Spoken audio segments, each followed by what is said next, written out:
Está começando mais um Jogando Dados, um podcast sobre economia política da comunicação. Eu sou o Guilherme Bernardi e esse é o Jogando Dados. Nesse podcast partimos da economia política da comunicação, ou, se preferirem, da crítica da economia política aplicada à comunicação. Nessa abordagem, a comunicação é entendida como uma forma social, assim como a mercadoria, o dinheiro, o direito e o Estado, e por isso também é parte da estrutura da sociedade capitalista.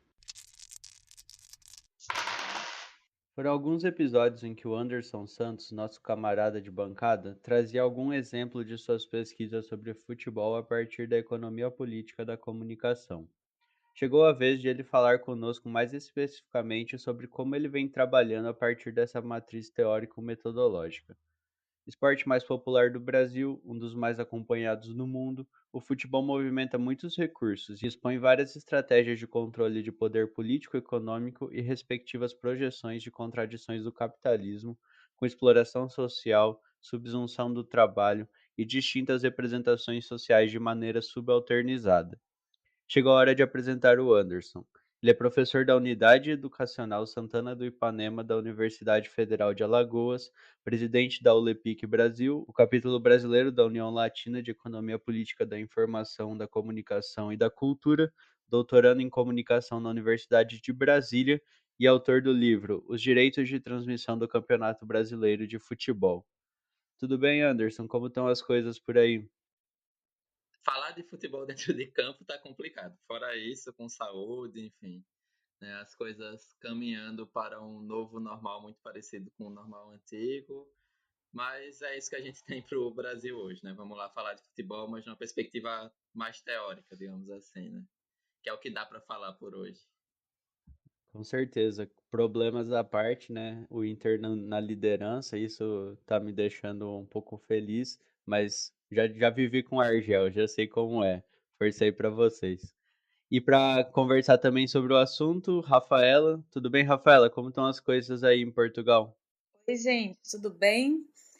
Aqui em Portugal, a gente segue com as questões também do corona, né? Agora em algumas regiões. Eu tô aqui em Lisboa e aqui em Lisboa já tinha algumas medidas de contenção e tal, porque os casos ainda eram um pouquinho altos. Assim, não se compara com o Brasil, né, gente? Mas ainda estava tendo alguns casos.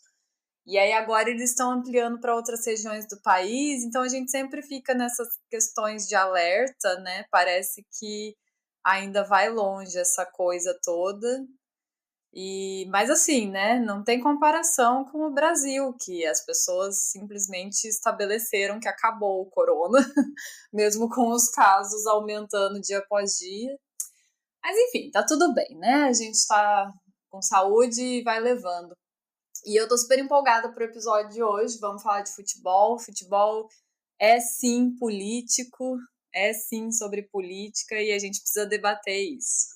Com certeza, acho que já passou do momento da gente enterrar as discussões sobre separação entre esporte e política, né?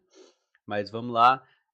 Incrivelmente, o Brasil é o maior vencedor no futebol e ninguém chega perto dele e agora está brigando fortissimamente pela liderança nos casos de Covid do mundo. Triste. E aí, Manuel, como estão as coisas por aí? Tudo certo? Oi, Guilherme, tudo bem, cara? Rapaz, a grande vantagem agora é que o frio deu uma trégua, né? Então, estou me sentindo bem nessas novas condições, né? Fora isso, ainda muito assustado com a dinâmica da forma da gente lidar com a pandemia, isso continua assustando demais, né? Então, as pessoas, por uma série de fatores que não convém agora ficar discutindo sobre.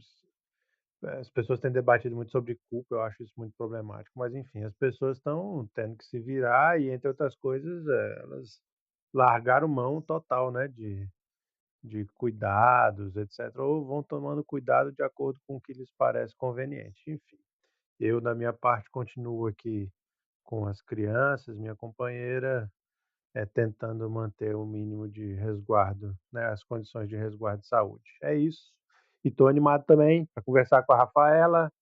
Oi, Rafa, tudo bem? Para conversar com o Anderson, principalmente para falar isso aí, Anderson, que é nosso grande especialista e é quase, por assim dizer, como um cara que tem desbravado esta área, que é debater a economia política da comunicação, pensando num dos vetores tão importantes aí para a construção da sociedade brasileira, que é o futebol. Então, estou animadão para fazer a conversa hoje. Com certeza, também tô. Acho que a nossa discussão sobre futebol ela tem que ser também extracampo e acho que vai ser muito legal esse episódio nesse sentido com o Anderson, que, como o Manuel falou, é um especialista na área. E Anderson, você já pesquisa a partir da economia política da comunicação há mais de 10 anos, né? E tem como base de publicações o estudo do futebol, como a gente falou aqui no episódio. Começando de uma perspectiva geral, no sentido da economia política da comunicação marxista, que trabalhamos aqui no Jogando Dados. Qual a interpretação de fundo que seria importante para estudar o futebol enquanto elemento cultural apropriado pelo capital? Até pensando, né, eu brincava, né, na hora de pensar nos temas que eu acho que seriam interessantes, né? Primeiro, a preocupação em tratar mais da parte teórica do que da parte empírica, que é o que eu trabalho, que eu vinha comentando nos outros episódios Jogando Dados, trazendo exemplos de futebol. Né? Primeiro, a gente pensar a partir dos autores que a nossa base teórico-metodológica pensam, né? Como pensar o futebol a partir disso. O próprio Bolan, que escreveu dois artigos curtos e tal, mais ensaísticos, um deles mais ensaístico em 99 e outro um pouco mais amplo em 2003 sobre a capoeira. Ele vai dizer que você tem que analisar os fenômenos culturais pensando na lógica de extensão do capital para outras esferas. E aí nessa lógica de extensão a gente vai trabalhar com uma dupla contradição, né? Capital e trabalho, uma contradição já apontada por Marx lá no século XIX, e a outra extensão é a economia-cultura, desfazendo de certa parte de uma visão muito puxada pelo Althusser, enfim, e as pessoas que seguiram ele, especialmente até os anos 70, início dos anos 80, no marxismo, de separar essas duas coisas, né? Enquanto estrutura, superestrutura, enfim, né? Enquanto coisas que não fazem cultura enquanto algo que não faz parte da base econômica diretamente dita, né? Que influencia, mas não faz parte. O que a gente vê em termos de mercado é essa mudança, né? A economia e a cultura se misturam, tanto há elementos econômicos que vão definir questões culturais, como é o caso do futebol, como o inverso também acontece, né? A cultura, a lógica do bem simbólico, a lógica dos bens culturais está entremeada também na economia e, claro, né, o Marcos Dantas também fala um pouco disso, mas vai puxar mais para a semiótica, para a importância do valor de uso e tal.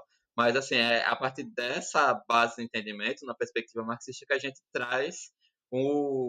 tenta trazer, na verdade, uma análise sobre o futebol, compreendendo que ele vai se estruturar inicialmente, né, com regras definidas, o famoso 11 contra 11, no final do século XIX, ou seja, a gente já tem um capitalismo é, desenvolvido e que ele vai aproveitar da difusão, né, do líder político-econômico daquele momento, o Reino Unido, para se espalhar para outras partes do mundo. Né? Então, hoje a gente fala muito do soft power, né, de estratégias para expansão econômica com expansão cultural, para diminuir as barreiras culturais em outros países de atuação, mas o Reino Unido talvez seja o primeiro grande exemplo, ainda que não tenha sido, no caso do futebol pelo menos, algo tão planejado assim, né? Foi a difusão desse modo imperialista, digamos assim, do Reino Unido, mas visando outros lugares do mundo, né, a partir dos portos e tudo mais, que fez o futebol como a gente conhece hoje, né, o Football Association, em comparação ao futebol australiano, ao futebol americano, ao rugby, enfim, que é o rugby que é de onde eles se desprende, que a gente vai ter isso. E aí eu vou até pegar um pouquinho o final da definição que a gente deu 2 episódios atrás do Valério Britos, né, que ele disse que as pesquisas da EPC trabalham as alterações históricas com suas dimensões política, econômica e cultural, e assim relacionando a comunicação com o sistema que a controla, né? Numa identificação de interpenetrações complexas e dialéticas. E aí a gente tem, nesse momento histórico de estruturação, e aí eu disse, né, que é uma estruturação dessa prática de lazer que tem exemplos ou formas de disputa particulares que são semelhantes a esse futebol em Florença, né, com grandes praças. Você tem entre povos originários aqui da América Latina, só que formando bolas com borracha, né, e utilizando só a cabeça em grandes aros para fazer o gol.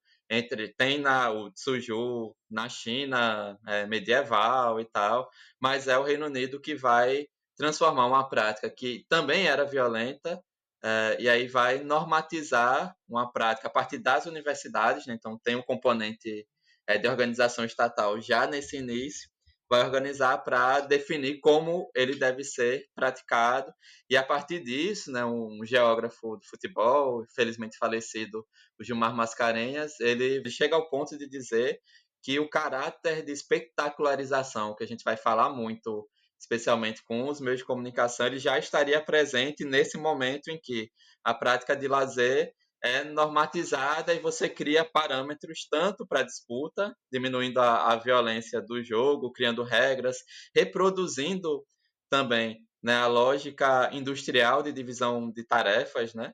Você tem o meio de campo, você tem um goleiro que só pode pegar com a mão, não pode pegar com a mão fora da área. Você vai ter a linha de marcação, a linha de criação e a linha ofensiva, né? Como se reproduzisse a esfera de produção quase num sentido toyotista, fordista já nesse processo. E aí, claro, né, com todas as ponderações necessárias. E quanto, além dessa divisão de tarefas, a gente vai ter já naquele momento uma separação entre o público e quem pode jogar. Porque enquanto elemento de lazer, o futebol pode ser praticado em diversos locais, enfim, com diversos elementos. Eu mesmo pegava folhas de cadernos antigos, amassava, colocava na sacola e brincava como se fosse bola. Enfim, coloca duas sandálias, ou como a gente fala aqui, né, dois chinelos como trave, faz travinha na rua e tal. Mas o profissionalizado ele é muito demarcada a diferença e o público também, né? Então a gente vai ter um primeiro momento um futebol que vai reproduzir, como Bolanho diz num desses artigos, a esfera pública burguesa que se desenha naquele período, né? Então é todo mundo bem uniformizado, os estádios, como é o caso aqui no Brasil das Laranjeiras, que são locais para a elite brasileira ocupar e tal, enquanto as classes populares ficam olhando de fora, até um momento específico ali na virada dos anos 20 para os 30, que é quando o Getúlio Vargas promulga o decreto, no caso brasileiro, para profissionalizar o jogo, né, oficializar essa profissionalização que já ocorria, que você tem uma estruturação que vai praticamente separar quem manda no jogo, né, nesse jogo importante, que começa a dar lucro e dar receita e muito poder, daqueles que podem praticar e aqueles que podem assistir. Né? Então a gente vai ter nesse processo praticamente uma reprodução, uma tentativa de simulação de reflexo dessa estruturação de classes sociais no jogo. Então os brancos saem, né, dessa esfera pública burguesa de jogar, de ocupar clubes e tal, e entram quaisquer tipos de pessoa, mas entrando já como trabalho, enfim, a gente pode discutir se gera valor ou não, mas enfim, trabalho que é subsumido por grandes empresários, né? Ou empresários de outras áreas que entram no futebol nesse período. E aí a elite nacional, elite política, econômica, normalmente branca, de homens, héteros e tal, vai ocupar os cargos de direção, inclusive dentro do jogo, né? O cargo de direção de técnico ainda hoje é ocupado por homens brancos, mesmo no futebol feminino. E no caso das presidências de clube, dos 40 clubes da Série A, a gente tem um presidente negro que era vice, né, o da Ponte Preta, que assumiu no ano passado. E os jogadores vão estar ali atuando, pegando futebol como se fosse uma grande chance de crescer na vida, né? De você poder ultrapassar uma classe socioeconômica para outra, como eu comentei no episódio sobre trabalho cultural com a Verlane Aragão Santos, né? Ainda acho que o quarto episódio da série sobre trabalho. Então, a gente tem vários elementos que, do ponto de vista marxista, interessam. Né? Primeiro, a base disso, né, que é trazer compreensão do Bolanho sobre a questão da dupla contradição, de como a contradição economia e cultura está fortemente marcada nesse elemento que é de lazer, mas reflete historicamente as várias contradições do capital, e aí entra os vários problemas de discriminação e preconceito com categorias sociais subalternizadas, que a gente comentou um pouquinho também no episódio com a Ivonete e a Tamires, sobre questões raciais, da série sobre trabalho, questões raciais, racismo e a comunicação. E ele vai ter, e aí essa relação economia e cultura fica muito presente quando uma grande empresa de energéticos, né, compra clubes de diferentes locais do mundo, formando quase que um grande conglomerado internacional com a variação de produtos por país e que ao mesmo tempo atua como patrocinadora de alguns jogadores, né? Então, a semifinal da Liga dos Campeões tinha dois importantes produtos dessa empresa de energético, né? Tinha o jogador que ela patrocina praticamente desde que ele foi profissional, e tinha um desses clubes criados para entrar e utilizar bastante a questão da função propaganda, mas com uma interferência maior sobre o jogo, enfim. Do ponto de vista da categoria trabalho, né? Não só nos exemplos que eu dei anteriormente, mas a gente tem também, né, de como a consciência de classe é pouco sentida no caso do futebol, especialmente no caso brasileiro, né? Como alguns efeitos de fetichização da própria produção do jogo estão escondidos e os jogadores não se dão conta. Dentre outras coisas, categoria trabalho, que o jogador... E aí há uma discussão que a gente precisa entrar, que já tem na sociologia do trabalho há um bom tempo, de como é curioso que o jogador de futebol tem poucas barreiras para atuar em outros locais, enquanto as mercadorias, no sentido da Organização Mundial do Comércio, tem algumas barreiras que precisam ser negociadas, né? Hoje em dia, pelo menos, a gente não tem, como já teve antes, o limite de jogadores estrangeiros em ligas, ou o jogador tem que passar por seleção, como o futebol em si acaba funcionando como um grande Estado, antes até mesmo que os grandes conglomerados econômicos, como o Goldman Sachs, entre outros, acabem o Banco Mundial, né, FMI e tudo mais, acabem reproduzindo essa lógica de que os Estados-nação estão subsumidos, são subalternizados hierarquicamente a outras lógicas econômicas, outras lógicas políticas, né? Então, a FIFA comanda mais futebol, pode comandar mais futebol no Brasil do que o governo federal, o Congresso Nacional, né? Que ele delimita esses limites. Então, assim, partindo dessa dupla contradição, entendendo que o futebol reproduz essa extensão da lógica capitalista para as questões culturais, a gente tem um longo caminho de estudos e um conjunto de possibilidades de estudo do ponto de vista marxista. E aí da EPC, que a gente vai falar mais um pouco à frente, muito grande, né? Aqui eu só estou falando basicamente digamos, né, do projeto que eu tenho com outros camaradas que estudam futebol, né, outros doutorandos, Irlan Simões e Emanuel Leite Júnior, só de uma perspectiva ligada a uma possível economia política do futebol, ou uma crítica da economia política aplicada ao futebol, né? A parte da comunicação, até para não me estender mais, a gente fala daqui a pouco. Nossa, Anderson, acho muito legal. Eu estava ouvindo você falando, né, e pensando que essa normatização inglesa também se dá no momento em que a Inglaterra é a potência hegemônica do mundo, né, a Grã-Bretanha como um todo. Achei muito interessante. E como você falou, né, acho que para os ouvintes, né, que acompanham o Jogando Dados, o assunto foi sendo pincelado não só aqui no programa, né, nos episódios com a Verlane, também com a Ivonete e a Tamires, mas também na série Dados na Mesa, né? Discutimos alguns artigos de autoria sua com o Irlan Simões, principalmente, né? Manuel, o que você teria a acrescentar sobre esse caminho de interpretação que o Anderson colocou? Acho que eu consegui pensar aqui que entra na mesma discussão que nós fizemos com a Verlane sobre um conceito de cultura, né? Que é você comentou naquele episódio já, eu acho que valeria talvez retomar um pouco esse conceito de cultura apropriado pelo capital e com o futebol sendo um dos elementos. Então, Guilherme, eu vou acrescentar, porque, assim, né, bem timidamente, porque o Anderson tem feito um trabalho incrível em torno disso, né, porque ele mexe num vespeiro, estou pensando que o Anderson mexe num vespeiro, um bucadão, né, um conjunto, uma fazenda de vespeiros e tal, né. Pensa, você falar sobre o futebol, que é um troço que mexe com uma dimensão, vamos dizer assim, do desejo, né? Então, portanto, do prazer, do lazer humano, tal. Então, no sentido, talvez aqui até do indivíduo, tal, né? E ao mesmo tempo, o futebol como um elemento, né, de construção de identidades das comunidades, né?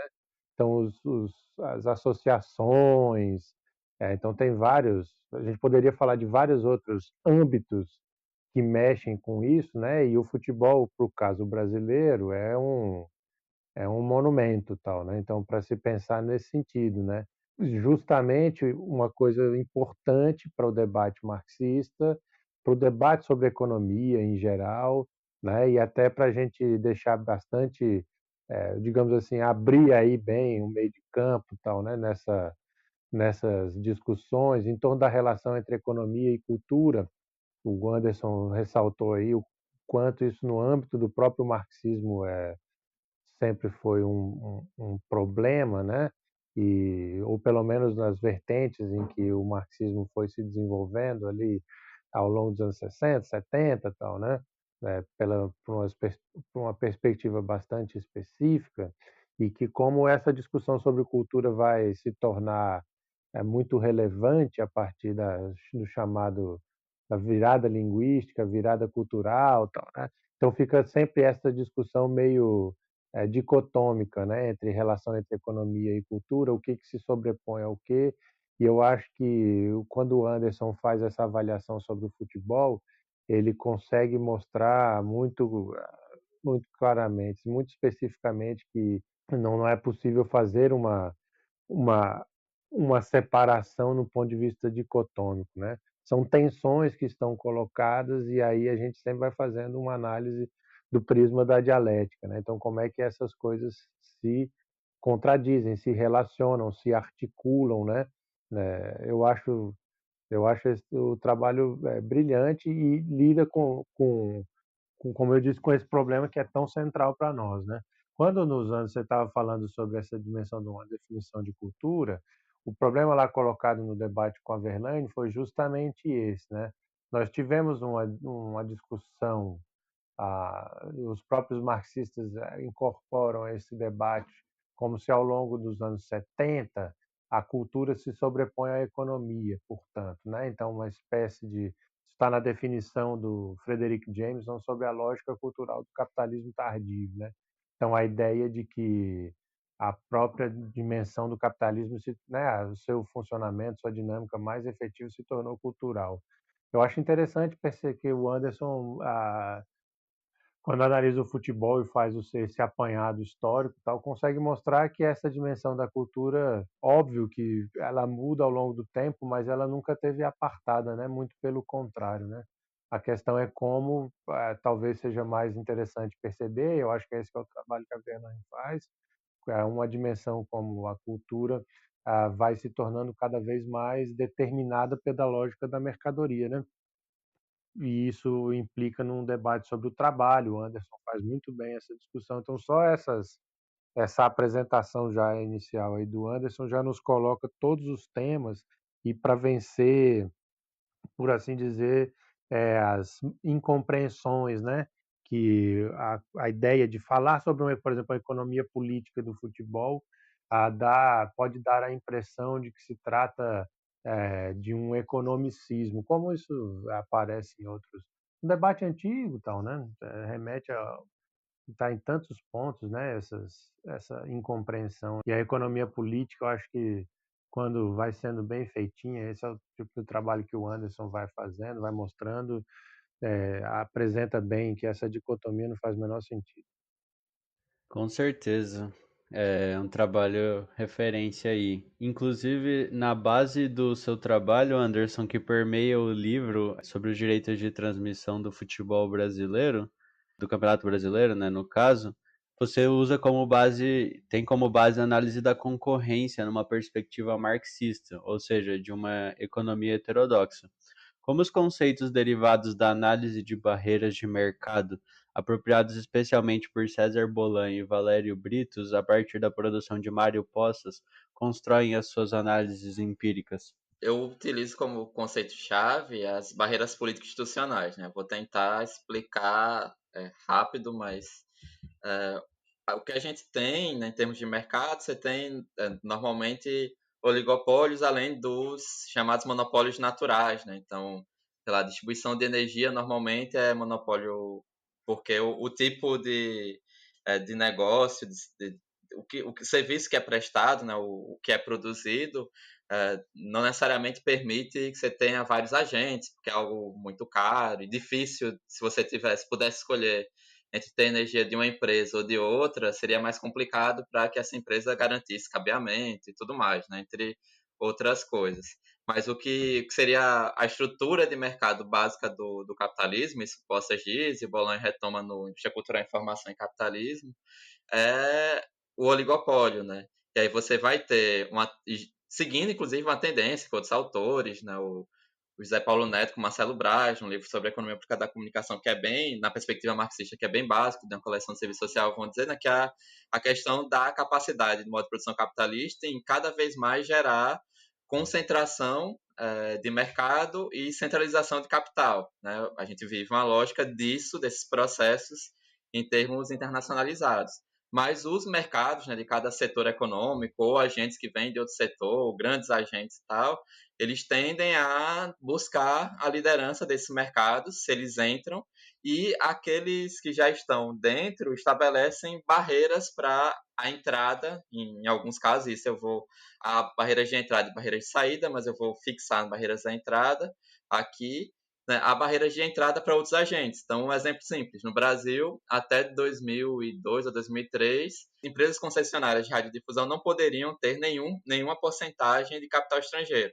A partir daquele momento, grupos Abril e Globo, com a crise gigante, né, além dos grupos comunicacionais, foi possível ter até 30%. E a gente tem discussão hoje, né, da Associação Brasileira de Empresas de Radiodifusão, de Rádio e Televisão, né, aberto, de liberar de vez para 100%. Enfim, o Grupo Globo, curiosamente, hoje quer, a Record não quer, porque acha que pode perder a característica nacional. E isso é uma barreira de entrada no mercado brasileiro de radiodifusão.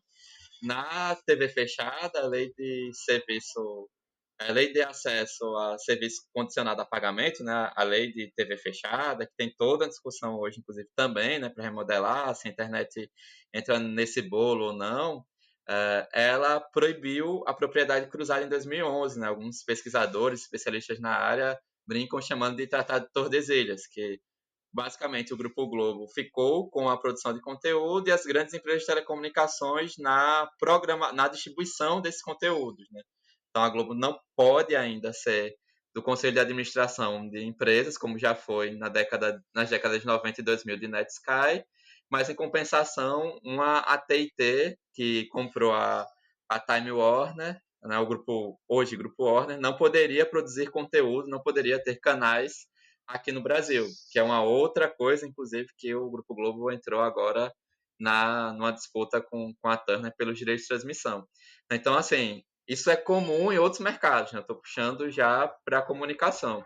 E a gente tem dois tipos de barreiras, a parte da definição de barreiras à entrada, da importância disso como estrutura básica do capitalismo, o Poças traz, né?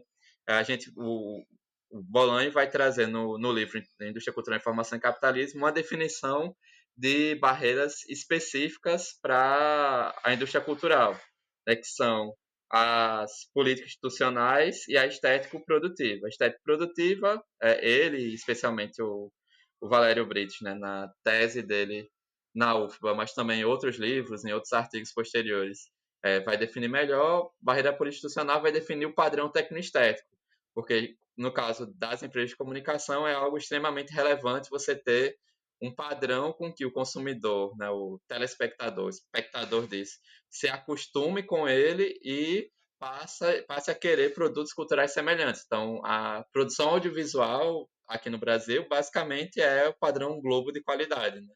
Então, cinema, com a Globo Filmes, é padrão Globo, novelas, séries, apesar de uma volta desde a década passada, de uma importância grande do produto estrangeiro aqui no Brasil em termos de série.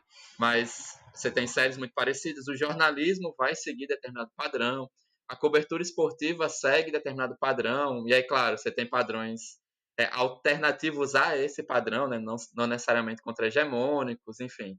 E isso vai definir, por exemplo, a maneira que a gente vê futebol praticamente no mundo inteiro. É um dos motivos que, como a gente vê o futebol, não conseguiu ter uma interferência maior e uma mudança maior para aquilo que a gente vê em outros esportes mais voltados ao entretenimento, né? Como basquete, próprio vôlei e tudo mais, que a gente vai falar daqui a pouco. Então a gente tem um padrão técnico-estético que se estabelece e esse padrão técnico-estético também se coloca como uma barreira. Então é a transmissão da Fluminense, da Flu TV, que é uma transmissão feita pela equipe, ou a da Flá TV, mas pegando aqui o caso da Flu TV na final da Taça Rio, que muita gente estranhou porque era uma transmissão extremamente clubista, né? Mas a gente vai ver a transmissão do Grupo Turner hoje, né, do antigo Esporte Interativo, né, André Henning gritando e tudo mais. É uma transmissão que é, de certa forma, diferente à transmissão padrão Globo que a gente se acostumou nas últimas décadas. E aí, em termos de barreira política institucional, a gente vai ter isso muito mais presente, porque, segundo o Valério, né, em trecho da tese dele, essa barreira política institucional vai definir, pode ser não só por uma decisão política, como foi essa questão dos 30%, abrir para 30%, ou foi a lei do SEAC em 2011, né, que foi uma decisão claramente política, né? O Poder Executivo propõe mudanças, o Congresso Nacional propõe mudanças, essas mudanças são aprovadas e mudam a forma de barreiras e podem interferir na liderança de mercados.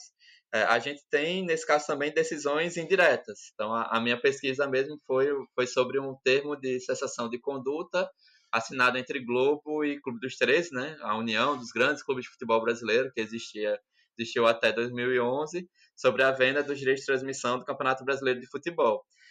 Não entendo como uma decisão direta, porque não tinha lá que os clubes deveriam negociar individualmente, como começou a partir da edição do Brasileiro de 2012, né? A partir da transmissão do contrato que valia em 2012. Mas foi isso que essa decisão acabou acarretando, né? O Grupo Globo mudou a estratégia enquanto líder e viu que se negociasse coletivamente talvez perdesse para a Record e resolveu negociar de forma individual, mudando totalmente a lógica do mercado sobre direito de transmissão para o Campeonato Brasileiro da Série A, e eu diria até que é um caso bem particular comparado a outros torneios. Então a gente tem essas barreiras de mercado estabelecidas, e aí o Grupo Globo mudou a partir de relações anteriormente constituídas com alguns clubes, especialmente Corinthians e Flamengo naquele momento, né, que chegaram juntos, mas a gente pode falar também de Sport, que chegou a sair da Copa do Nordeste por conta também dessa relação com o Grupo Globo, no momento que a Copa do Nordeste iria sair da transmissão do Grupo Globo. Se a escolha era certa ou errada é um outro tema, mas enfim. Né, a gente tem relações previamente constituídas no âmbito político-econômico, né, de possibilidade de antecipação de valores referentes à direito de transmissão de eventos esportivos. Né? Então, os clubes fizeram muito isso nos anos 2000 e 2010, e isso meio que criou uma barreira quase que tácita entre alguns clubes e a líder do mercado comunicacional em diferentes plataformas, né? O Grupo Globo não é só TV aberta há um bom tempo e sempre atua. No caso do futebol, vem atuando especialmente de 2016 para cá, considerando não só nas rotinas produtivas de quem trabalha para transmitir futebol, mas também, né, em termos de negócio, como um grupo, né, um conglomerado que atua em diferentes áreas. Agora, não mais a TV aberta é a principal emissora, ela é a principal empresa, é uma das empresas. Então, eu trabalho nessa chave de barreiras político-institucionais, da economia heterodoxa, para tentar explicar essas mudanças de mercado cruzando com os limites legais e as disputas legais em torno disso. Né? Então, venho falando muito sobre MP 984, que entra nessa lógica de disputa política entre o grupo que está atualmente no executivo e o conglomerado comunicacional, que é líder, digamos assim, né, que lidera as escolhas sobre a transmissão de eventos esportivos, não só futebol, no Brasil. E aí o Flamengo entrou para dar o aval, digamos, do clube de maior torcida do Brasil e tudo mais, porque já tinha uma disputa com o Grupo Globo anterior em relação ao que recebeu na TV aberta e na TV fechada no ano passado, né? E aí, explicar, né? MP 984 muda a lógica de transmissão, que aí o direito de transmissão, né? O valor pecuniário, né? A receita da transmissão é considerada apenas para o time que manda o jogo, ou seja, o time que colocou no seu estádio ou no estádio que pode jogar aquela partida, não mais numa lógica de que a transmissão é de dois clubes, mas que o mandante é o que tem maiores prejuízos financeiros e por isso ele deveria ganhar mais. E aí isso foi algo que pegou todo mundo de surpresa e foi assinado por uma medida provisória, mesmo tendo discussão em projetos de lei desde 2013, eu acho. E aí esse tipo de coisa acaba interferindo muito, mas a barreira político-institucional é claramente uma forma de estudar a estrutura de mercado no capitalismo. Né? Então, quando eu digo isso, quando eu falo sobre MP, falo sobre as limitações do Congresso, falo sobre lobby político, é muito dentro desse conceito-chave que é já num trabalho do Poças de fazer uma leitura sobre a concorrência numa perspectiva marxista, que é algo que a produção do Marx, especialmente, não tinha alcançado, ainda que tenha alguns, especialmente no livro 3 do Capital, tenha mais coisas, mas não é algo ainda de sair do nível da abstração para ir para o nível de discussão dos mercados específicos, como é o mercado cultural. Né? E, claro, a gente tem, como eu disse na primeira resposta, um limite do entendimento, um limite que já se dá no entendimento da contradição economia e cultura no capitalismo. Né? Isso não está falando em nenhum momento em fazer uma revolução ou socializar propriamente a transmissão do evento ou algo do tipo. Está falando, analisando a partir das lógicas de análise dos mercados no capital, com todas as contradições que isso envolve. Nossa, Anderson, achei bem legal. Inclusive, recomendar para o pessoal que quiser perceber mais, ou acompanhar mais essa discussão sobre a MP desse ano, né? É um assunto que nós não vamos abordar aqui, mas é só dar uma procurada aí pelo Anderson no YouTube, no Twitter e tal, que foram vários e vários programas, debates, lives, vídeos, podcasts aí comentando o tema e por isso até a gente não vai comentar ele aqui, mas facilmente pode ser achado esse tópico sendo discutido por Anderson junto com outras pessoas que ele comentou aqui, como o Irlan Simões. Acho interessante também, Anderson, pensando nessa questão dos direitos de transmissão e dessas barreiras político-institucionais, como tem uma centralidade do trabalho do César Bolanho também de pensar a comunicação como uma indústria, né? E aí acho que a gente consegue inserir nessas disputas a Globo enquanto uma indústria interessada naquele produto, né, para produzir valor e tal, vender uma mercadoria. Mas acho que a gente vai comentar isso um pouco mais para frente depois. Manuel, fala muito boa de novo do Anderson, alguma questão a acrescentar ou podemos seguir aqui o barco? Não, eu vou falar só dos fundamentos, né? De como eu também enxergo mais essa passagem aí do trabalho do Anderson como um lance importante. Digo isso pelo seguinte, como o programa, nosso podcast tem um caráter formativo, é bem, é bem importante, né? A gente ir percebendo isso do nível mais didático possível, né? Porque a dimensão do debate da concorrência e os instrumentos como de barreiras à entrada, tal que o Anderson vai captar dos trabalhos do César e na sequência do Valério e tal, né? E fazer deles um uso muito relevante, são instrumentos de debate da microeconomia, né? Então, como é que a economia política, e aí no caso específico a crítica na economia política da comunicação se apropria, né, e começa a lidar com um instrumental como esse, que é da microeconomia. Isso é bem importante, eu acho que é relevante destacar, né? Porque como se a gente não está fazendo economia dos mídias, então, portanto, não é um debate só do âmbito da concorrência que justamente ignora todo o resto que foi discutido antes, como se fosse um fundamento para depois ser jogado fora, né? Não se está fazendo também nenhuma discussão, digamos assim, de política dos mídias, então no sentido só de falar sobre as dimensões institucionais como se essas coisas valessem por si mesmas, né?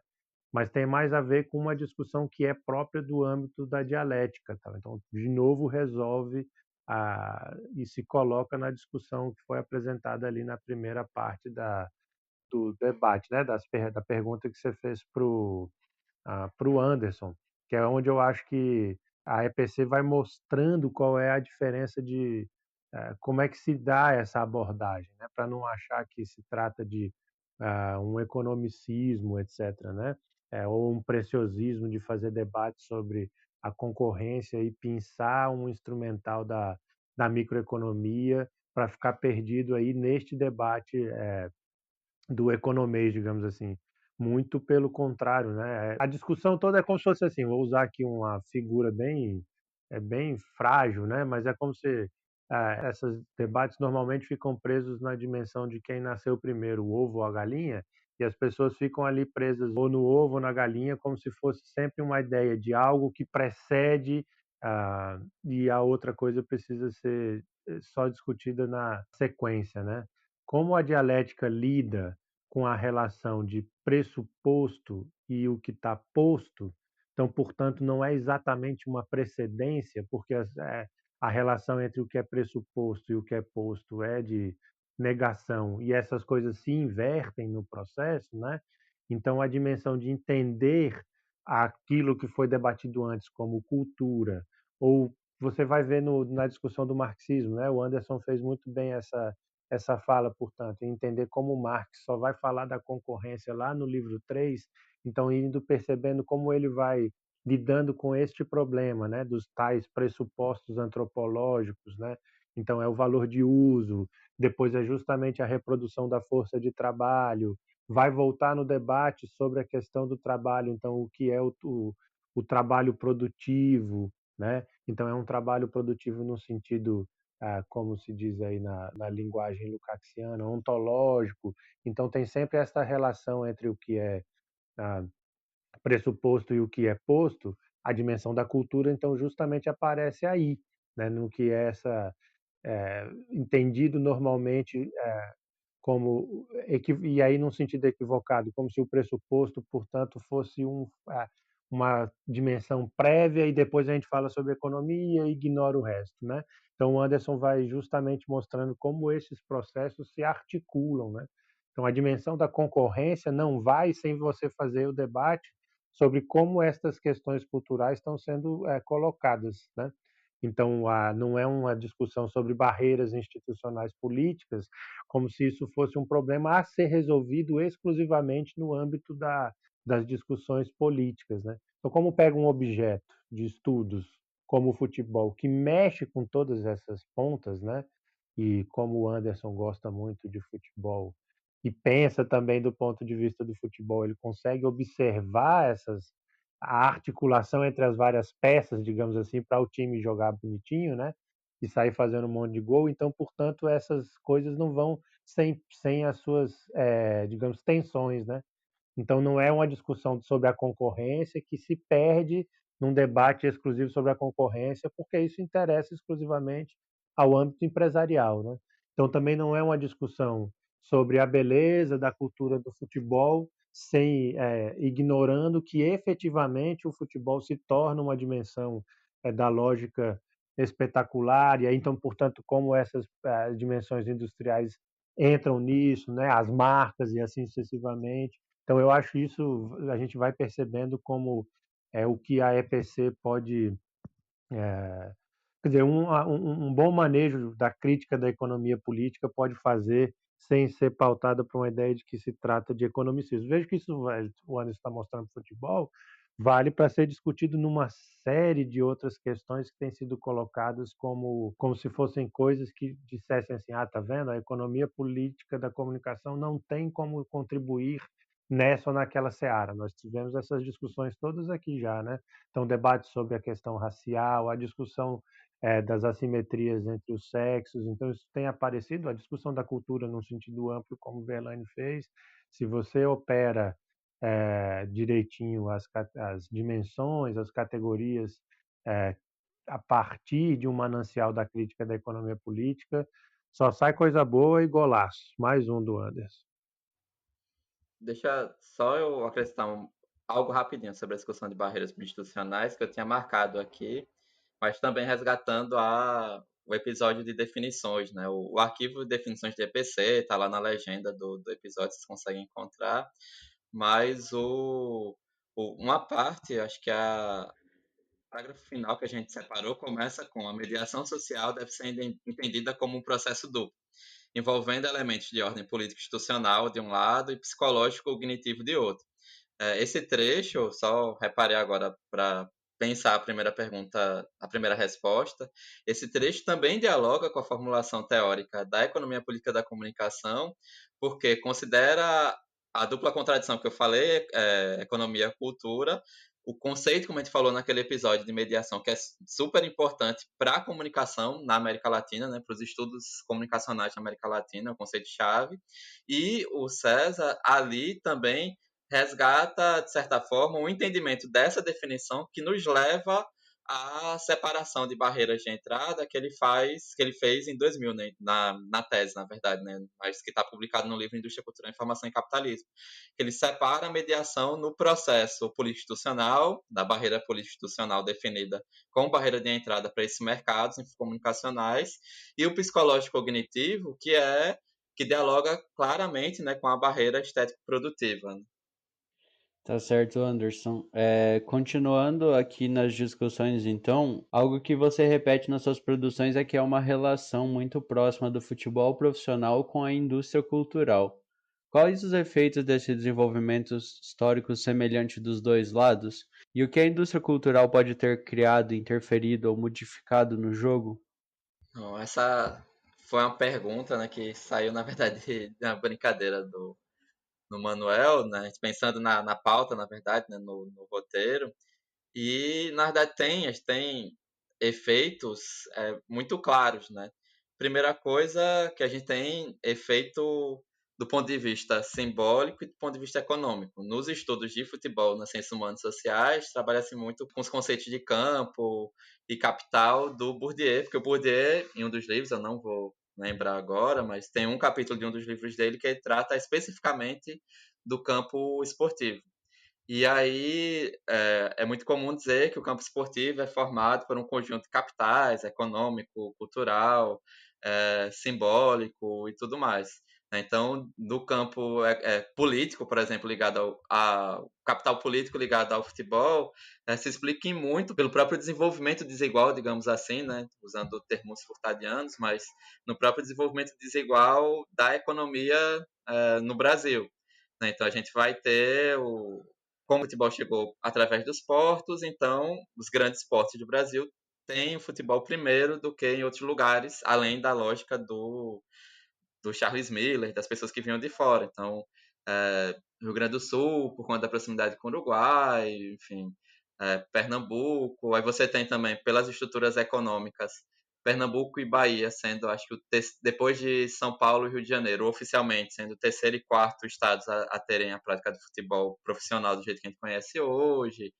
E como essa divisão, essa distribuição desigual, né, no capitalismo acaba influenciando para que os grandes polos econômicos, né, Rio e São Paulo especialmente, tenham os principais clubes, porque é lá que tem as principais empresas, é lá que a gente tem as principais cabeças de rede de televisão e de rádio.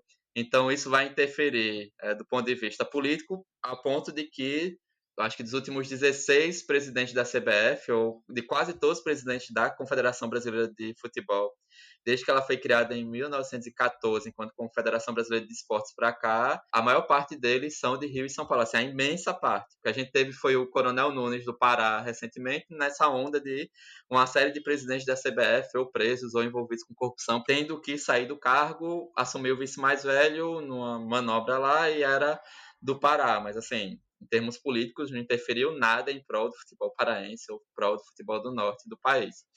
O capital econômico interfere nessa onda do político também, e tem, por isso que, por exemplo, Rio e São Paulo formam o eixo do futebol mais claramente, mesmo quando comparado a Minas Gerais e Rio Grande do Sul. E o capital, que seria o simbólico, interferiria também nesse processo, porque a gente tem nessa relação, como o Manuel bem colocou na resposta dele, que não tem como dissociar do ponto de vista do materialismo histórico e dialético, o político, do econômico e do cultural, né, do ponto de vista da EPC brasileira que a gente trabalha. Mas nessa atuação conjunta e do ponto de vista materialista e do ponto de vista dialético, a gente tem as rádios em transmissão nacional já nos anos 40, definindo o que eu, enquanto alagoano, provavelmente o meu avô tivesse um time de fora. Naquele período, Rádio Nacional, projeto político que também envolvia projeto com futebol e com a ideia de um Brasil cultural, né? Não um Brasil com culturas diferentes, né? Mas a ideia desse território imenso com algo que demarque a cultura. O futebol é um instrumento muito importante junto com o carnaval e o samba. Os artigos que eu citei do César tratam disso, inclusive, que a capoeira acabou não sendo apropriada como o futebol e o samba foram apropriados. Mas, enfim, a gente tem ali com a Rádio Nacional a transmissão em cadeia nacional, né? Essa ideia de unificar o Brasil culturalmente, politicamente e economicamente. E aí tem o Ari Barroso com a flautinha dele enquanto narrador, né? Músico conhecidíssimo, histórico no Brasil. Mas enquanto narrador, ele utilizava a flauta, e a flauta no sentido normal, né? Não no sentido gaúcho de falar, mas a flauta ele tocava alguma coisa após os gols dos times do Rio. E com o Flamengo, não, especialmente depois na Rádio Tupi, nos anos 50, ele utilizava a flauta com maior vontade, maior força, delimitando uma forma melhor para esse clube.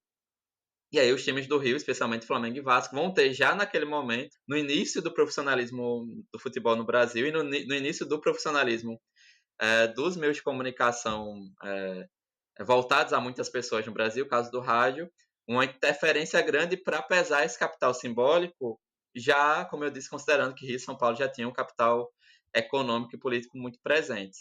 E aí depois, com a televisão, com as transmissões a partir dela, o que a gente vê, enfim, que teve digamos, um hiato no momento dos anos 2000 até recentemente, mas que do ano passado para cá meio que voltou com a fraqueza dos estaduais, que era, a gente via campeonato carioca em 16, 17 estados do Brasil. E o paulista numa área que era muito digamos, difusão paulista, inclusive economicamente, né? Norte do Paraná, ou no Paraná como um todo, Mato Grosso do Sul, Mato Grosso, enfim. Com o Rio Grande do Sul, Minas Gerais, especialmente fugindo um pouco mais, Pernambuco e Bahia de 2001 para cá. Então isso ajuda muito porque o jogo que eu vejo na televisão não é o jogo do meu clube aqui, no caso de Alagoas, né, que tem poucos momentos na Série A, não é do CSA, do CRB ou do ASA, é o jogo normalmente era, né, no modelo anterior do contrato até 2018, era o jogo do Flamengo ou do Corinthians fora de casa, porque eles tinham maior torcida no Brasil, Corinthians a partir dos anos 90, especialmente, né, o time de São Paulo conseguem maior difusão a partir dos títulos da Libertadores, títulos brasileiros, Copa do Brasil, e começam a ter. São Paulo começa a ter também uma ideia de cabeça de rede muito forte para além da Globo Rio, e isso ajuda a constituir outras gerações que o time principal é aquele time de fora, porque é o time que ganha. Então, o capital, eu não lembro o título conceito que eles dão, mas o capital ligado a títulos e conquistas também é importante na nossa escolha de torcedor. E aí, o time que você vê ganhando é o São Paulo campeão, bicampeão de Libertadores e bicampeão mundial. É o Flamengo campeão brasileiro de 92, que já era muito visto, porque o Carioca era transmitido e os estaduais não, né? Na época que os estaduais tinham força. O Palmeiras campeão Libertadores de 99, a época Palmeiras Parmalat de muitos títulos, de jogadores importantes aqui e tudo mais. Então, ali nos anos 90 se constrói, a partir disso tudo, do capital midiático, mas também desse capital ligado a títulos, uma difusão muito maior dos times de fora dessas regiões que são periféricas no Brasil, ainda que seja a maioria do Brasil, né? O Nordeste tem 9 estados. E aí isso acaba ajudando a interferir no jogo do ponto de vista político, econômico, do ponto de vista de tratamento jornalístico desses clubes, né, que é diferente.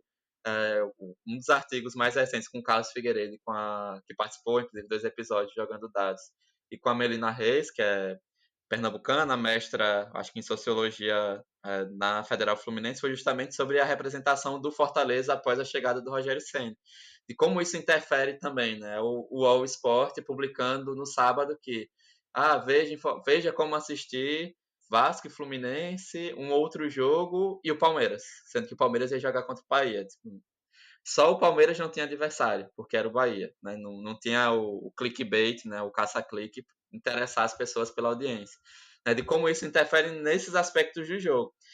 Interferir diretamente, eu acho que o que a gente tem mais próximo a isso é com os recursos eletrônicos, né? Então, mais no sentido de tecnologia digital de informação e comunicação aplicados ao jogo. Em 2010, eu acho, não, 14, o chip na bola para que quando sair o gol, o juiz receba um apito no relógio, porque é importante saber que o gol, o grande momento do futebol, um quadro histórico, inclusive, da Band, programa histórico, que ele teve e que não houve um erro, porque em 2010 houve erros, né? Houve um erro em partidas 2006, 2010, aconteceram erros. Aconteceu erro na final da Copa de 66 e tudo mais. E aí isso interfere. E agora o VAR, que basicamente ele se utiliza da divisão de câmeras do estádio para definir alguns lances importantíssimos.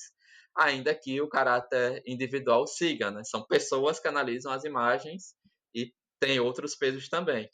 E isso no futebol são mudanças muito pontuais, porque a estrutura do futebol é, como eu disse, de um para-estado, né? Quase um estado que forma, que define só as regras, o que pode acontecer ou não.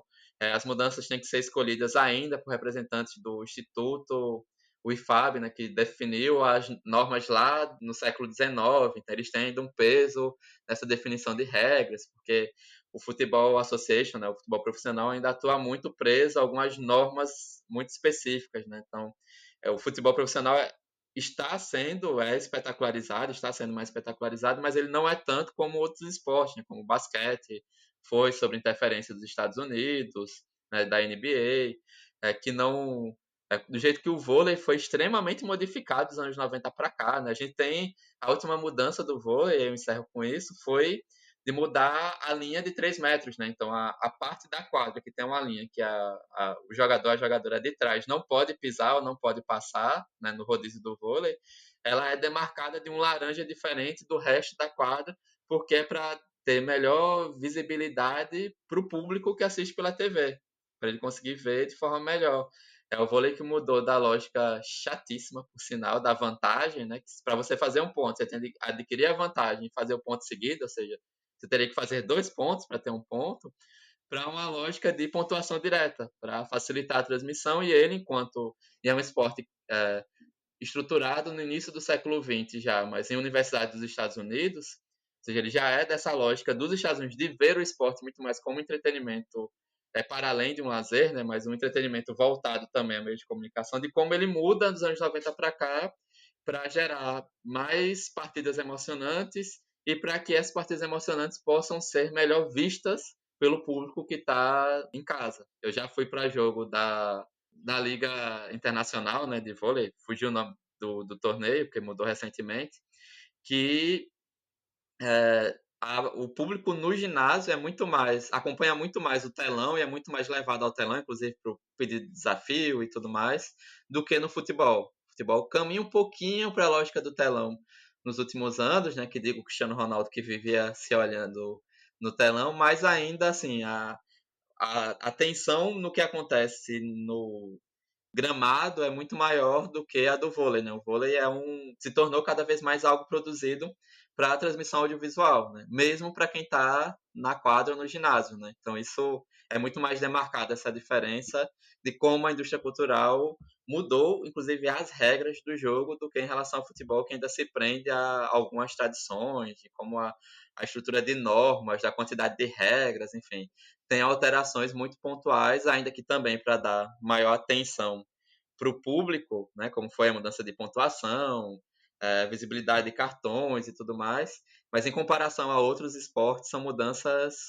muito pontuais e eu diria até muito recentes, né, muito mais ligadas às fases atuais de mercantilização do jogo. Nossa, Anderson, achei bem legal. Eu lembro, eu não acompanhei, eu não sabia da maioria dessas mudanças, né? Mas eu lembro de uma discussão recente, acho que era para tirar a vantagem no saque do tênis, mas pensando, vantagem não, né? Quando resvala na rede, né? Não ter que retornar o saque pensando em questões de tempo. E acho que do futebol o que me chama a atenção é a padronização de uniforme, né? Acho que eu não lembro quando começou, até se você souber disso de cabeça, alguém aqui no podcast, que é aquela orientação para os times jogarem com um uniforme meio unicolor, né? Padronizar, se não me engano, é por causa da TV também. Ou eu tô falando bobeira, não lembro. Mas, enfim, acho que essa questão da indústria cultural a gente estava comentando aqui antes da gravação, né, e preparando o podcast, também interfere em questões como o futebol feminino, né, Rafaela? Estava pesquisando aí algumas questões sobre esse acompanhamento, assistir ao futebol feminino e mesmo o desenvolvimento dele, né? Acho importante lembrar que a Copa do Mundo Feminina começou 60 anos depois da masculina, né? Em 1991, é tipo ontem, né? Verdade, gente. Pegando o gancho aí do que o Anderson estava falando, eu lembrei do próprio artigo dele, né? O texto que ele escreveu que chama Debate Teórico do Conceito de Mercadoria e Audiência a partir da apropriação do torcedor de futebol. É um capítulo que o Anderson e o Irlan Simões escreveram. E lembrando que existe uma ideia, quando você pensa na televisão e nesse tipo de transmissão, de que o torcedor ali é visto quase que como um ruído, né? Então ele tem que ser, de certa forma, controlado, né? E os próprios estádios de futebol moldados numa determinada maneira para organizar esse espectador especial, né? E aí, quando a gente pensa em mercadoria e audiência mesmo pela EPC, existe uma característica específica, né, no caso do futebol, justamente porque o torcedor não é uma audiência como outra qualquer, né? Ele participa, ele vai realmente para colocar um ponto de vista de torcedor, né? Então ele não vai neutro, ele não vai apenas absorver um espetáculo. E aí acho que envolve todas essas nuances que o Anderson já explicou super bem, porque isso vai se desmembrando numa série de questões, né? Nas questões econômico e políticas que envolvem mesmo tanto as questões da transmissão, o próprio torcedor pagador que vai ao estádio, aquele que é apartado de ir ao estádio, né? Hoje em dia é muito mais caro você ter acesso a isso, então realmente a maioria dos torcedores está vinculado à TV ou à internet para poder acompanhar os times. A questão da ascensão da TV paga também, enfim, é tudo isso que o Anderson já também falou e desmembrou super bem, porque são inúmeras nuances. E aí, retomando a questão do futebol feminino, que eu acho que também está no centro de tudo isso, a TV de massa, né, a ideia da TV clássica do século XX é uma ideia de nicho, né? E dentro do futebol, o nicho, a espectadora feminina nunca existiu, né? Isso sempre foi vinculado a uma atividade masculina, que se a gente for fazer o resgate histórico mesmo de como é que se deu a participação feminina no futebol no Brasil, a gente vê que faz sentido porque que o machismo e o patriarcado atravessam todas essas relações, né? Eu estava lendo aqui que entre 1915 e 1941, existiu futebol feminino, existiu bastante interesse na prática, provavelmente até antes de 15, né? Antes de ter essa segregação por gênero mesmo.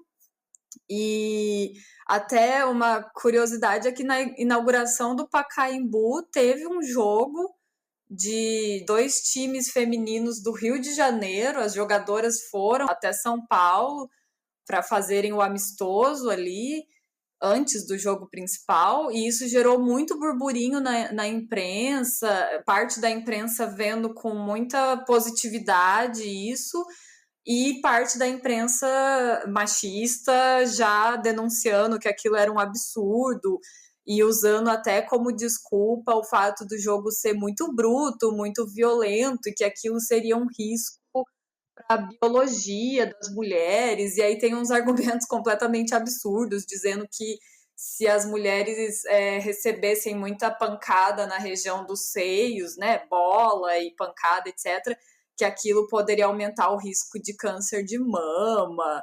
Enfim, umas justificativas tentando trazer para questões biológicas uma questão que é puramente da estrutura patriarcal de apartar as mulheres daquele espaço público e deixar elas dentro do espaço domiciliar, que é o espaço destinado para a existência feminina, né? Então, assim, mas os discursos vinham com essa ideia de risco biológico e etc e tal, e que aquilo era uma afronta para a sociedade e tal. E aí, dentro disso, de 41 a 79, o futebol feminino foi proibido no Brasil.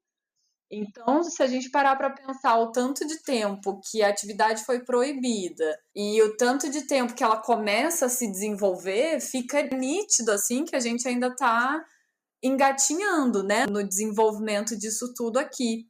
E eu acho sim que uma das questões que a gente pode correlacionar com isso tudo é o fato de que a partir do momento que a internet cria outros tipos de percepção da audiência, que já não é mais essa audiência marcadamente por nicho, então assim, o determinado programa feito para o público feminino, um determinado programa feito especificamente para o público masculino, um determinado horário para toda a família, que, né, seria o horário nobre, etc e tal. A internet, ela rompe com isso, e claro, também as pautas políticas feministas avançaram nos últimos anos, e aí a gente começa a ver a entrada de um interesse maior da participação das mulheres em todos os aspectos, né? Tanto as jogadoras de futebol, ter a Copa Feminina, ter os campeonatos, que ainda não são muito bem profissionalizados e desenvolvidos aqui no Brasil, mas que aos poucos se tenta, né, essa abertura para esse nicho, mas também na própria cobertura, né? As jornalistas mulheres,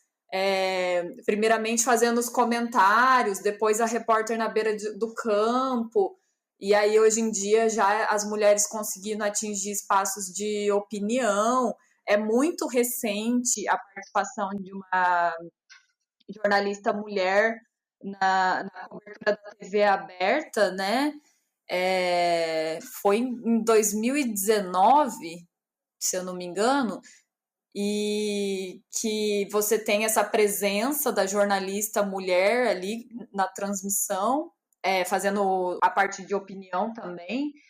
E além de tudo isso, a própria trabalhadora mesmo do campo, né? Então, a árbitra, a técnica de futebol, etc, etc. São todos espaços muito recentes que encontram muitas barreiras e ainda é visto com ar de algo que é amador.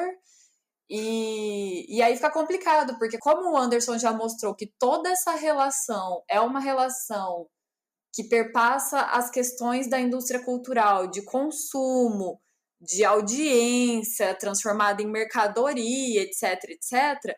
Se você não tem essa relação econômica com o futebol feminino, ou seja, se ele não interessa economicamente para esses grandes conglomerados, ele nunca vai ser exposto, ele nunca vai ter exposição, nunca vai ter patrocínio, etc, etc. Que é a luta que se faz hoje em dia, né? Como é que você vai profissionalizar, como é que você vai transformar as jogadoras em jogadoras competitivas no mesmo nível do masculino se você não tem nem 1/3 do investimento, né? Que é feito no masculino. Com certeza, Rafaela. Acho que a gente está vendo também agora, né, com as recentes transmissões, né? A gente comentou aqui nos episódios do Jogando Dados sobre a Liga dos Campeões masculina, mas a gente teve essa semana as finais da Liga dos Campeões femininas e elas tiveram transmissão na TV fechada, né, desde as quartas de final, que é um avanço comparado com outros anos nos quais a transmissão foi só, se eu não me engano, da final, pelo que a própria emissora falou, mas ainda assim, né, acho que esse acesso ele determina muito, né? Eu até assisti a vários dos jogos com a minha irmã, com meu irmão, com até minha família, né, e tal. E foi interessante porque a gente acaba se pegando que o futebol feminino, nem o topo dele, né, a Liga dos Campeões, é pouco conhecido, né? A gente acaba conhecendo, eu falo pelo meu caso, mais o time do Lyon de futebol masculino, que é um time mediano ali do futebol francês, pouco expressivo no futebol mundial, né? Conhece mais pelo Juninho Pernambucano e tal, e agora por outros jogadores brasileiros que também estão lá. Enquanto o Lyon do futebol feminino é pentacampeão seguido da Liga dos Campeões e um dos principais times, né? Até queria saber, Anderson, Manuel, se vocês têm alguma questão a acrescentar. Se não, continuando no caso da França, por causa da pandemia que continua, né? É sempre importante lembrar, o futebol profissional voltou sem acesso do público ao estádio, com algumas exceções, como é o caso da França. Lá a Ligue 1 voltou para a nova temporada, agora no final de agosto, e com público. Assim, aumentou-se o destaque para a mercadoria e audiência, por ser fonte de receita muito relevante e essencial, apesar dos riscos para quem trabalha no jogo. Como você avalia, Anderson, essa volta do público aos estádios e a mercadoria e audiência inserida nessa discussão? Não, primeiro, é dizer que a Rafaela tem razão, né, nas coisas dos limites, total razão, aliás, nas coisas dos limites enquanto produto mesmo, né? A gente vê, pegar só um exemplo, aí eu começo a responder ao Guilherme, que o perfil oficial no Twitter do Brasileiro Feminino só twitta quando é o dia do jogo que vai ser transmitido pelo Twitter, né? Que tem um jogo por rodada do Brasileirão Feminino da Série A1 que é pelo Twitter. Nos outros dias, nada, não faz minuto a minuto, não faz gols, pelo menos após essa volta do futebol, já que o Brasileirão Feminino voltou na semana passada, né? No final de agosto, para quem nos escutar depois. Mas, assim, sobre a mercadoria e audiência, né? Importante explicar, pensando na lógica da radiodifusão, né, então, que é gratuita, né, a gente precisa comprar só uma televisão ou um rádio e ter, enfim, a forma de energia disso, né, bateria, ligar na tomada, algo do tipo.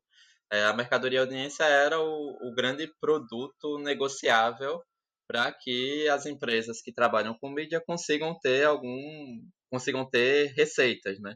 Então é na lógica ainda, nesse caso, né, trabalha com algumas funções, né, publicidade, propaganda e o produto, que seria o programa, é na lógica da propaganda, né, de acelerar o tempo de rotação na mercadoria que, aliás, publicidade nesse caso, né, propaganda é outra coisa, mas acelerar a rotação do tempo daquela mercadoria no mercado.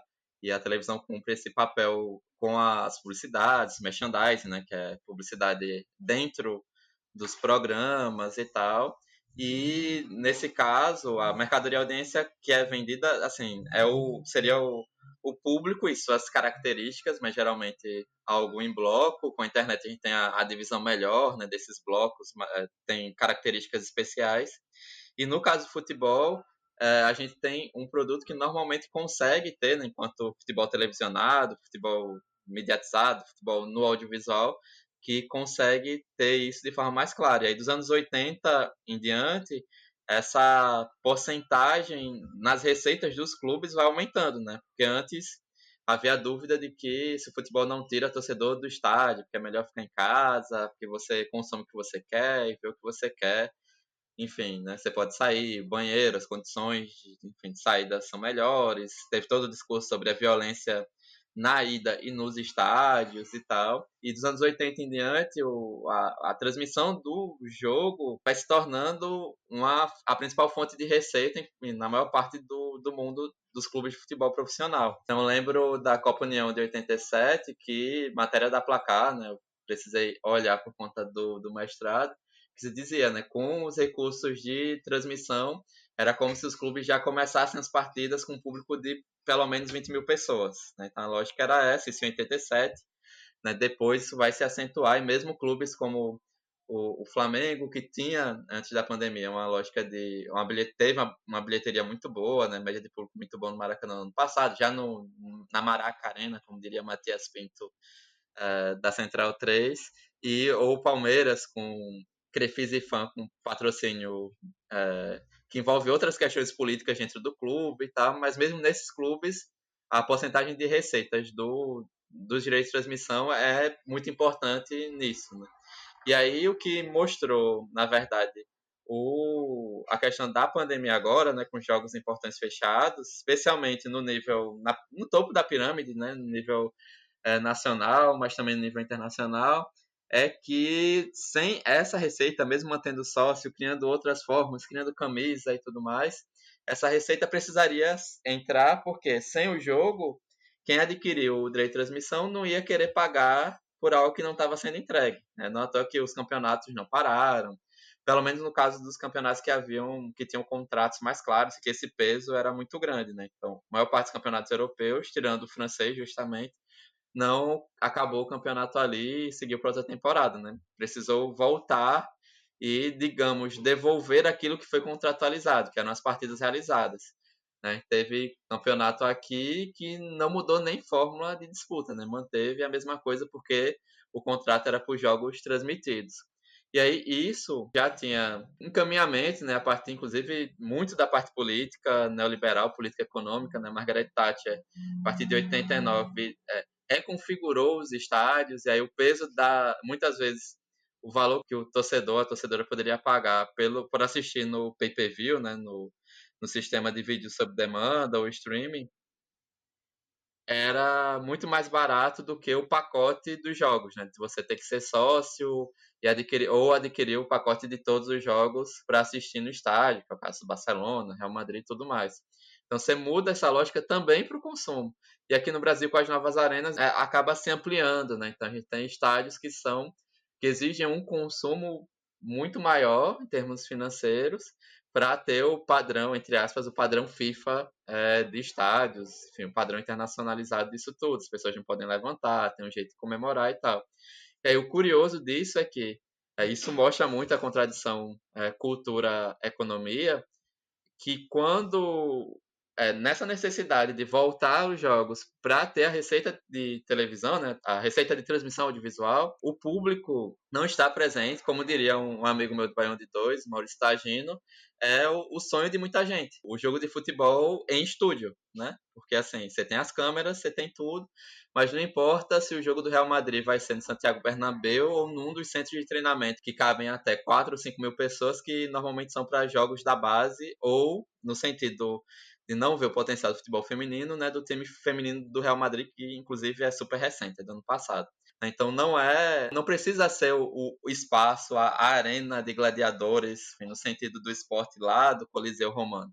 Pode ser em qualquer lugar, pode ser inclusive como é na NBA, que praticamente em quadras feitas como se fossem estúdios, né? Que você vê, inclusive, né, quando tem tomada mais aberta na NBA, na bolha lá do grupo Disney, que você vê que as câmeras estão em determinada posição e o público entra no telão, né? Mas ao mesmo tempo, e aí é que entra a contradição, porque chegou no auge do que os torcedores reclamavam da violência do estádio, que é difícil controlar os torcedores, que aí vaza um áudio do público, a torcida tá lá cantando, aí chega no final, tem um xingamento, aí isso causa problemas para a televisão, porque os valores morais, cada vez, curiosamente, né, mais importantes, certos valores morais, né, de certos grupos sociais no Brasil.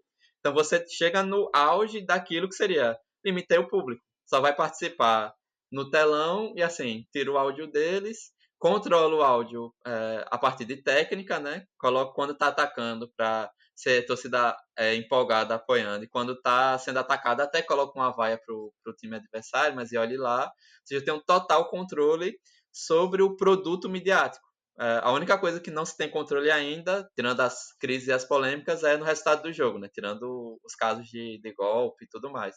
Então, assim, você traz o jogo cada vez mais para essa perspectiva de que a mediação dele é só pelas plataformas midiáticas. Então, do vôlei, que a prioridade era essa, o futebol acaba caminhando para isso. E onde mora a contradição? Agora sim, né? Chegar à contradição, cultura e economia da mercadoria e audiência. Porque isso eu trabalho também no artigo que foi também com Irlanda, né, para o e-book do Visconcepts, que o futebol ele tem uma mediação que é a mediação do estádio, os trabalhadores e trabalhadoras, né, jogadores e jogadoras, gandulas, a arbitragem, comissão técnica, massagista e tudo mais. Ou seja, quando você vai para o estádio, você tem essa mediação. Há quem trabalhe para fornecer aquele produto de entretenimento que é um jogo de futebol dentro do estádio. E você tem toda uma mediação aí, os jogadores, as placas servindo para publicidade, de certa forma, propaganda política também, quando, sei lá, pegar o exemplo que me cabe. O atacante do CSA no primeiro jogo da volta comemorou com o punho para cima, negro, e logo depois de tudo aquilo, né, das manifestações contra o racismo no mundo, ele comemorou assim. Então você tem também, o futebol também é um espaço de propaganda, assim, daria milhões de exemplos, né? Copas de 70 no Brasil, para o Brasil, e Copa de 78 na Argentina são provas contundentes de como é um instrumento de propaganda, né, que trabalha com a função propaganda. Mas o futebol também tem, o futebol televisionado é um outro produto, é totalmente diferente de você ir para o estádio. Você, enquanto audiência deste futebol, enquanto mercadoria e audiência deste outro produto, você tem uma outra mediação, que são os trabalhadores e trabalhadoras culturais, né? Que a Verlane tratou, voltando àquele episódio da Verlane, que é muito bom para tratar sobre isso. Então você tem como se fosse o futebol trabalhando com uma duplicidade dessa mercadoria e audiência, que é o público do estádio, que precisa ter algumas relações, e o público que vê pela televisão. E nessa contradição de termos e desse monte de termo aí, é curioso porque chegou-se ao auge desse público, mercadoria e audiência para a transmissão audiovisual, mas precisa ter a reação daquele público, mercadoria e audiência do estádio. Então você tem simulação de gritos de torcida, você tem simulação de alguns tipos de performance torcedora, porque o produto futebol, mesmo para o meio de comunicação, mesmo com mediação, ele contava com a participação torcedora. E aí, para mim, né, isso inclusive eu vou apresentar e espero apresentar melhor, né? Porque eu sei que eu fui e voltei várias vezes aqui na resposta, mas no dia 7, na manhã do dia 7, no seminário do Congresso do Leme, lá, que é um grupo do Rio de Janeiro, que é justamente uma hipótese sobre isso, como é curioso que no auge do esporte mediatizado, do futebol de estúdio, é extremamente necessário reproduzir a atividade torcedora, né? Atividade natural, de certa forma, da torcida ali. Sem isso, os próprios jogadores e jogadoras não têm o mesmo tipo de incentivo, ou no caso dos visitantes, não têm o mesmo tipo de pressão. E para o produto, para a gente que assiste em casa, naquele padrão técnico-estético que eu falei anteriormente, construído especialmente pelo Grupo Globo para a transmissão do futebol, a gente está acostumado com a torcida do Palmeiras cantar no estádio, a torcida do Flamengo cantar no estádio, a torcida do CSA, do Ceará, do Fortaleza, do Bahia. Então, o produto muda também e pode não ser tão interessante. É por isso que o Campeonato Espanhol, a Liga, né, foi lá e colocou, tentou inclusive colocar a torcida no estilo do futebol eletrônico, né, colocando chroma key para tapar as cadeiras vazias e reproduzindo, dependendo do jeito que o público lá quisesse ver, reproduzindo a torcida de um jogo eletrônico, assim, que para mim é a pior parte do futebol eletrônico, que não consegue reproduzir. Então, assim, a gente tem o ápice desses níveis de contradição sendo vivenciados agora, né? Que para além da questão de receita, com bilheteria, que é fundamental para times de segunda divisão, mas especialmente de terceira divisão, escalão para baixo, mesmo no topo da pirâmide, a gente tem a contradição ali de como mediar, né, a necessidade dessa representação torcedora, que é muito mais natural e muito mais autônoma do que qualquer esquema de futebol eletrônico ou qualquer esquema de sons produzidos por editores podem demonstrar, né? A gente perde enquanto produto, né? E aí daria, inclusive, para trabalhar junto com autoras e autores de estudos culturais, enfim, né? O quanto essa forma de torcer é fundamental para o produto que é feito dentro do gramado, mas também para o produto que é feito para ser vendido enquanto audiovisual, né? Dá muita coisa para discutir a partir disso. Nossa, com certeza, Anderson. Acho que inclusive é a maior chatice, né? Sem torcida ou com a torcida nos telões aí, com barulho de torcida ou com o time escolhendo o pendrive para saber quais músicas vão ser tocadas durante o jogo, né? Inclusive, acho que pode ter influências diretas em resultados de campeonatos, né? Eu sei, pelo menos da NBA, que a gente comentou por aí que há times com menos expressão, menos torcida, times com ginásios menores mesmo, e que isso pode ser decisivo, considerando que os jogos são melhor de 7, você teria mais mandos de quadra, né? Mas na prática não tem mando de quadra também. Só acrescentando duas questões sobre a NBA, tem bastante discussão também sobre a volta da NBA, né? E as perdas que significariam não ter os playoffs da NBA que começaram pouco depois do início da bolha na Flórida, né? O valor que se falava era na casa do bilhão, né? Do bilhão de dólares de perdas para a liga se não tivesse essa volta. Então, acho que esse padrão dos Estados Unidos de direito de transmissão é bem interessante.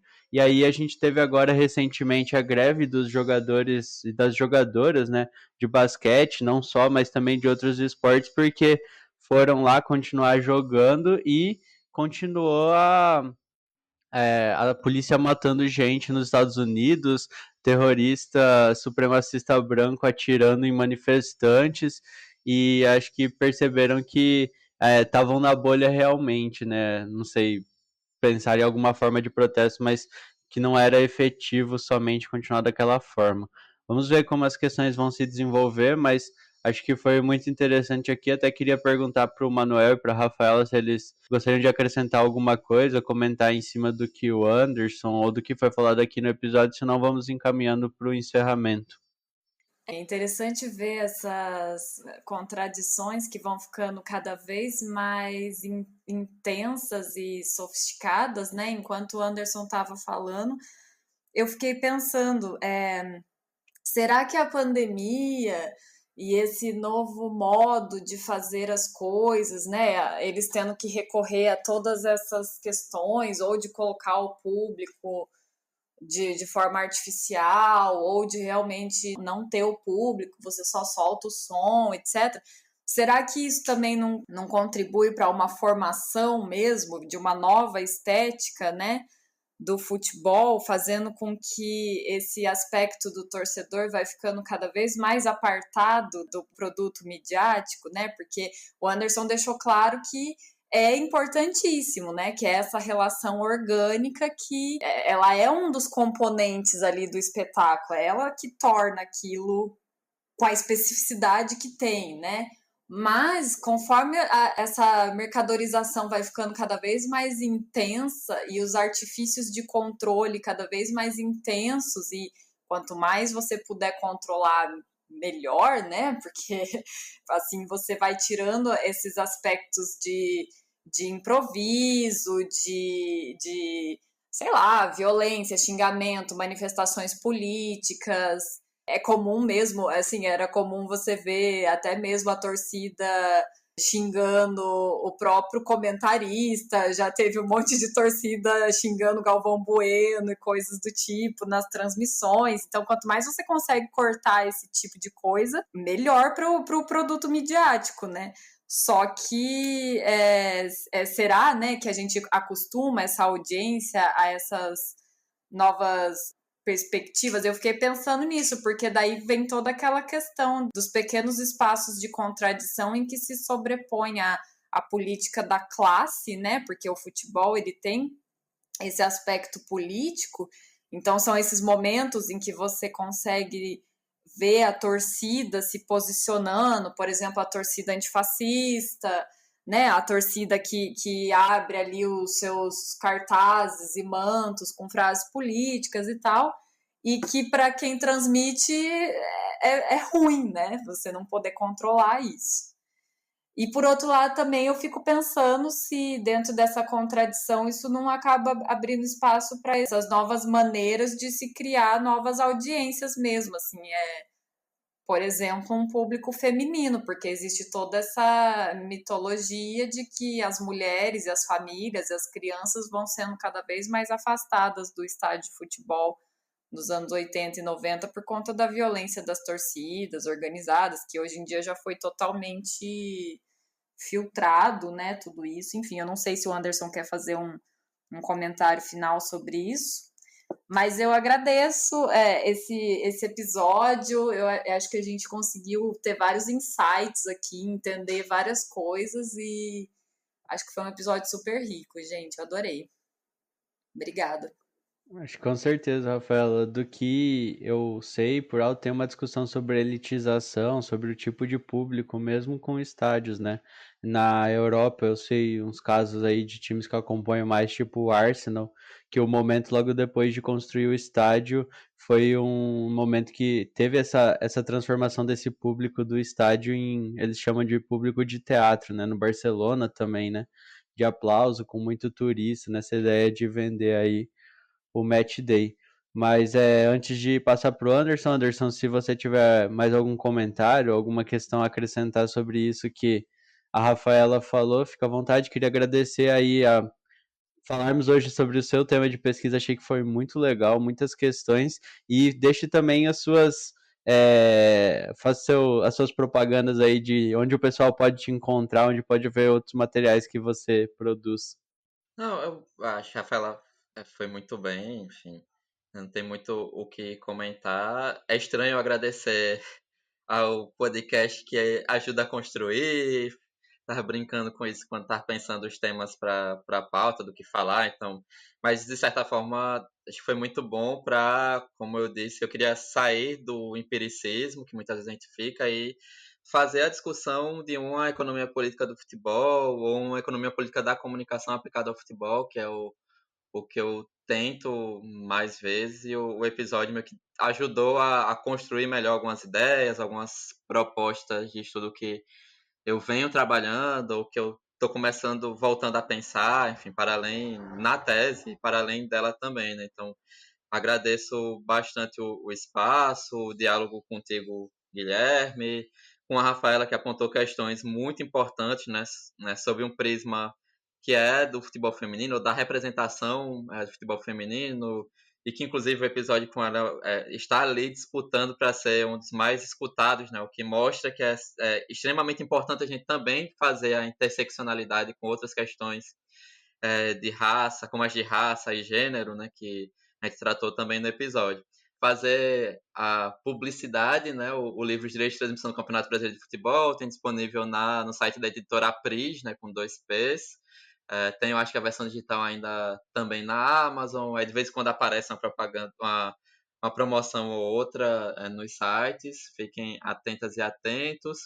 Eu tenho uma série de produções, não só a dissertação, mas muito artigo, capítulo de livro em e-book sobre muitas das coisas que a gente conversou aqui. Eu acho que a gente vai colocar os 2 artigos que serviram como base para a pauta na legenda do episódio, e pode colocar também na divulgação. Um deles é justamente, né, uma série de propostas de estudo sobre futebol a partir da economia política da comunicação, meu com o Irlan, e lives, assim, né, fazer a divulgação do Na Bancada, que é o podcast sobre cultura torcedora, mas que a gente tá meio que criando uma subeditoria sobre o caos na TV, pelo tudo que aconteceu de junho para cá e do que acontece, é algo extremamente importante.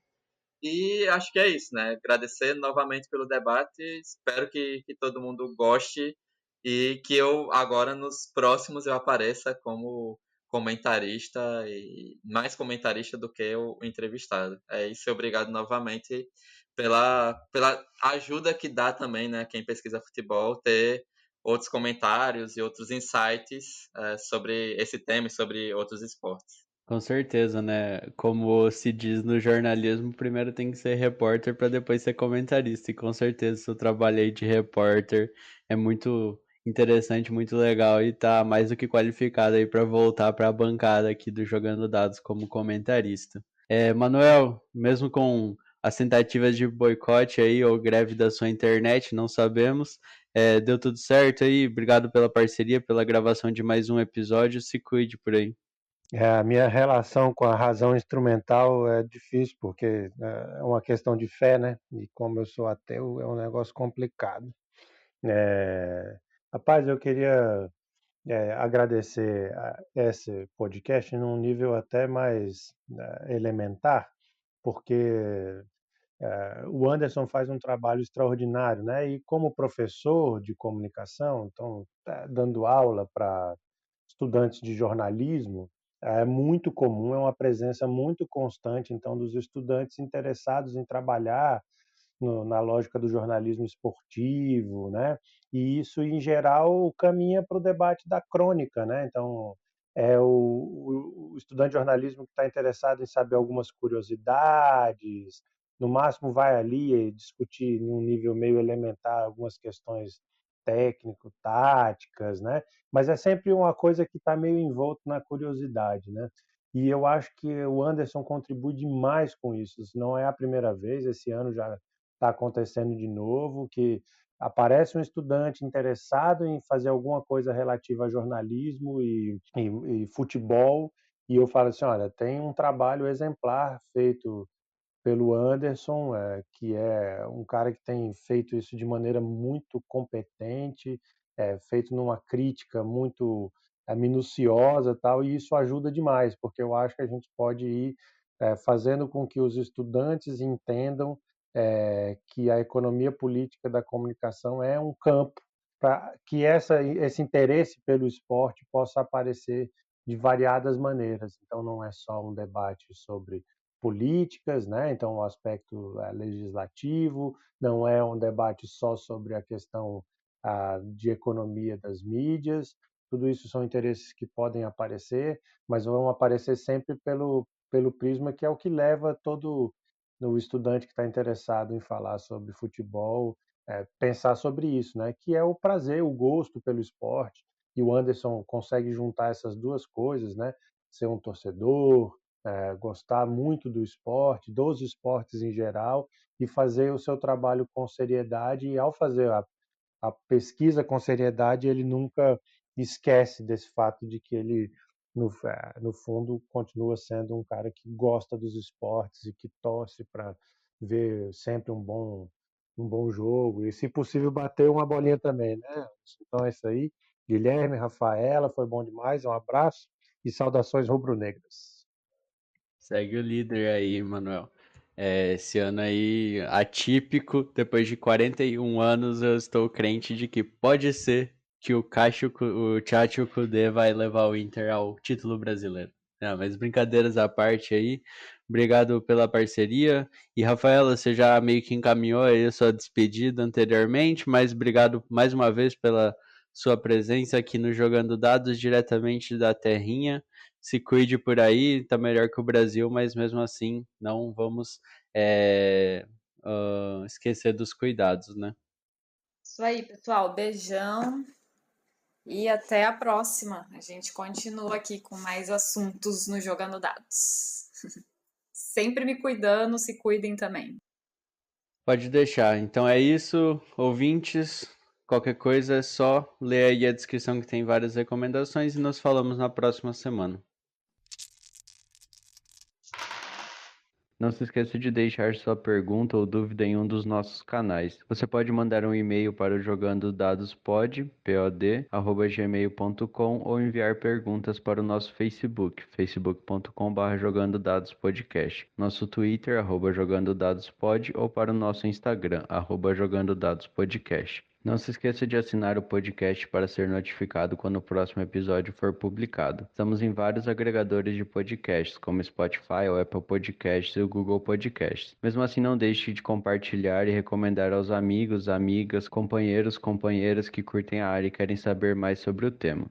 O Jogando Dados é uma produção da parceria Cubo-El, Laboratório de Estudos sobre Comunicação e Crise do Capitalismo da Universidade Estadual de Londrina, e CPCom-UFAL, Crítica da Economia Política da Comunicação da Universidade Federal de Alagoas. A arte que ilustra o podcast é de Davi Fiuso. As artes para divulgação e as atualizações das redes sociais são de responsabilidade de Gabriela Fernandes Silva. Até a próxima semana.